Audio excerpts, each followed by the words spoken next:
स्थिति है भगवान ऋषभदेव जी की जन्मभूमि की।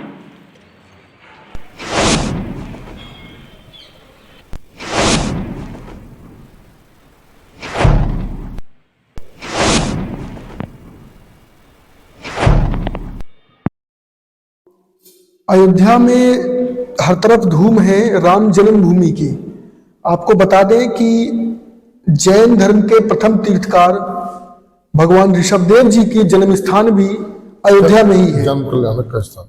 और 4 और भी बड़े तीर्थकार जो थे, 24 में से 4 तीर्थकारों का जन्म स्थान यहीं पर है। इससे पहले भी हमने वीडियो में आपको एक और तीर्थ से परिचित कराया था।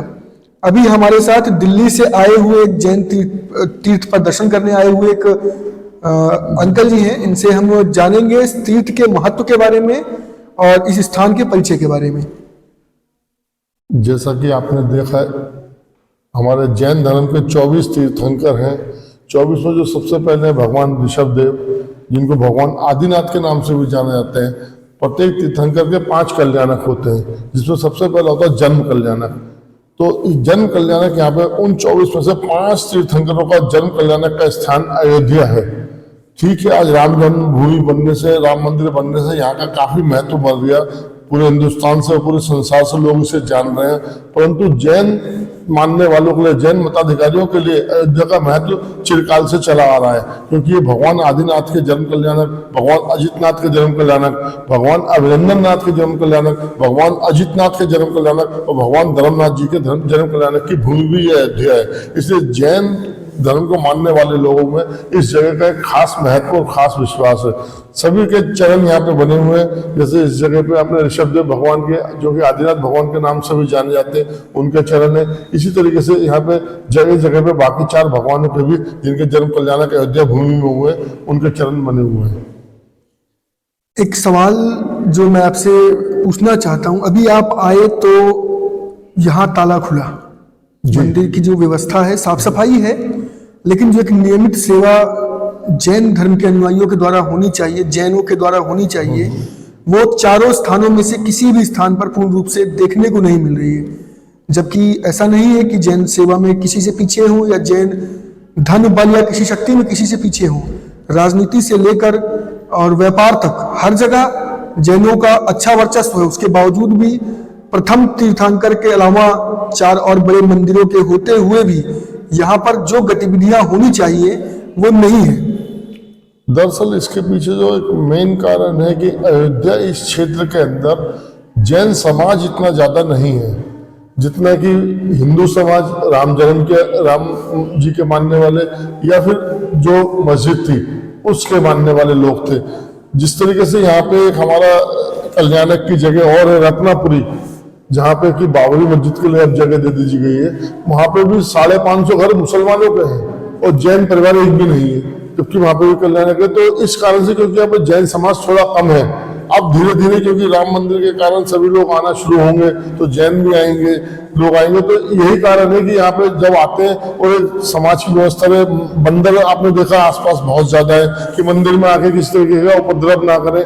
इसीलिए क्या कहते हैं, जैसे ही कोई आता है, पुजारी जी जो भी होते हैं सेवा में, वो आकर खोल देते हैं ताकि दर्शनार्थी दर्शन करके दर्शन लाभ ले और मंदिर की व्यवस्था बनी रहे। जैन धर्म का जो उदय है वो ऋषभदेव जी से है।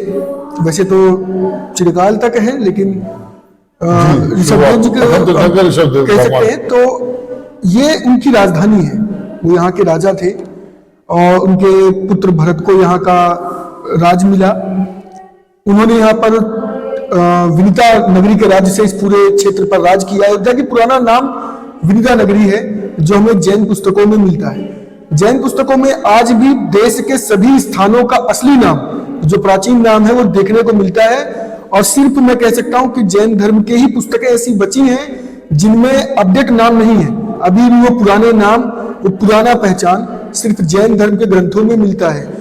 एक सवाल आपसे जो ये है कि ये विनिता नगरी राजधानी रही, जैनों का उदय क्षेत्र रहा, और एक तरीके से कह सकते हैं कि सबसे ज्यादा जनसंख्या वाला जैन क्षेत्र पहले यही हुआ करता था जी। आज इतने बड़े बड़े 4-5 बड़े मंदिरों के होते हुए भी असल पूछे तो यहाँ 10 जैनों के घर भी नहीं है। जैन यहाँ से चले गए और जैन वापस नहीं आ रहे, तो इस पे आप क्या कहेंगे?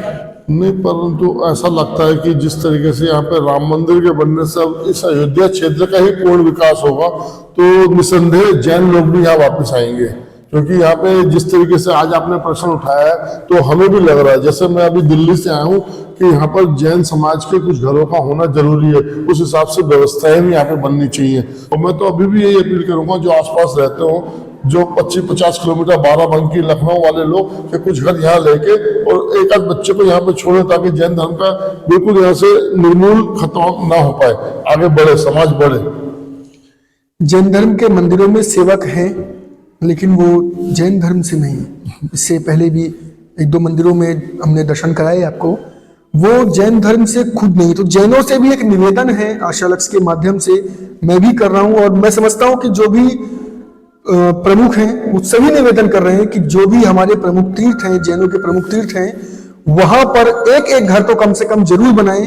क्योंकि बड़ी बड़ी हाईटेक सिटी, बड़े बड़े फ्लैट्स, बड़ी नामचीन हस्तियां आपको शहर में मिल सकते हैं, लेकिन जो आपका पहचान है, जो आपका मूल स्थान है, उससे दूर होना आपकी सभ्यता के लिए भी खतरा है और आपके पहचान के लिए भी। दिल्ली से आए हुए जैन तीर्थार्थी को हम बहुत बहुत नमन करते हैं कि वो इतनी दूर चलकर यहाँ आए और उन्होंने ऋषभदेव जी के इस जन्म स्थान पे दर्शन किए। ऐसा नहीं है कि जैन आ नहीं रहे हैं, जैन आ रहे हैं, लेकिन सिर्फ राम मंदिर दर्शन करके वापस चले जा रहे हैं। कहीं ना कहीं इसका कारण लोगों में इस जगह का प्रचार कम होना भी है। सरकार ने राम मंदिर के लिए बहुत सारे कदम उठाए, बहुत से बोर्ड लगाए, बैनर लगाए, चिन्ह लगाए, हर जगह का इंडिकेटर किया, लेकिन जैन जो मंदिर है, जो प्राचीन मंदिर है, 5 बड़े मंदिर, उनके लिए कहीं कोई बोर्ड नहीं है, कहीं कोई निशान नहीं है। तो क्या सरकार को इसके ऊपर कुछ करना चाहिए? सरकार अगर इस पर करती है तो बहुत अच्छी बात है, मगर मैं फिर ये कहूँगा एक बार कि जैन समाज हर तरीके से समर्थ है। ये छोटे मोटे खर्चे, इनके लिए जैन समाज पीछे नहीं है। अगर समाज यहाँ जुड़ेगा तो किसी भी बात के लिए कितना भी धन की व्यवस्था होगी वो हो जाएगी। जैन समाज कभी किसी काम के लिए किसी पे आश्रित नहीं रहा, और मुझे उम्मीद है कि सिर्फ यहाँ पे कुछ रहने वाले कुछ लोगों को आगे बढ़ के हौसला दिखाने की जरूरत है, इस जगह का विकास अपने आप से हो जाएगा। चलिए, बहुत सारी शुभकामनाओं के साथ जय जिनेंद्र। जय जिनेंद्र।